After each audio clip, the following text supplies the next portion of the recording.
রাজধানীর গুলশান এলাকায় আওয়ামী লীগ নেত্রী ও সাবেক সংসদ সদস্য শাম্মী আহমেদের বাসায় চাঁদাবাজির অভিযোগে বৈষম্য বিরোধী ছাত্র আন্দোলনের সঙ্গে সম্পৃক্ত ৫ জন আটক হওয়ার পর এই ঘটনায় সরব হয়েছেন সংগঠনের সাবেক মুখপাত্র উমামা ফাতেমা।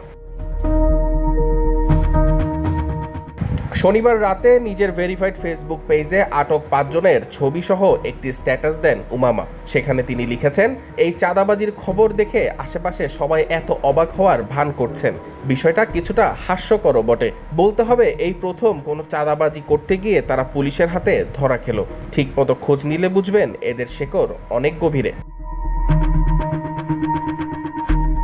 উমামা ফাতেমা জানান, সংগঠনের অভ্যন্তরে এই ধরনের অপচর্চা বহুদিন ধরেই চলছিল। ফেসবুক পোস্টে তিনি বলেন, এই ছেলেগুলো তো নেতাদের পেছনে প্রোটোকল দিতে দেখা গেছে। সচিবালয় থেকে শুরু করে মিছিল, মিটিং, মারামারি সব জায়গাতেই সমন্বয়কদের ডান হাত বাম হাত হিসেবে নির্বিঘ্নে প্রোটোকল দিয়ে গেছে। উমামা অভিযোগ করেন, বৈষম্য বিরোধী ছাত্র আন্দোলনের অভ্যন্তরে একসময় এসব বিতর্কিত ব্যক্তির প্রভাব ছিল ব্যাপক। আজকে এত মাস পর এই প্ল্যাটফর্মের দিকে তাকালে বলার ভাষা পাই না কোনো। যে যেভাবে পারছে প্ল্যাটফর্মকে নষ্ট করছে, পোস্টে উল্লেখ করেন তিনি। গত বছর জুলাইয়ের গণঅভ্যুত্থানে উমামা ফাতেমা সংগঠনের কেন্দ্রীয় সমন্বয়ক ছিলেন এবং পরবর্তীতে মুখপাত্রের দায়িত্ব পালন করেন। গত মাসে তিনি সংগঠন থেকে পদত্যাগ করেন।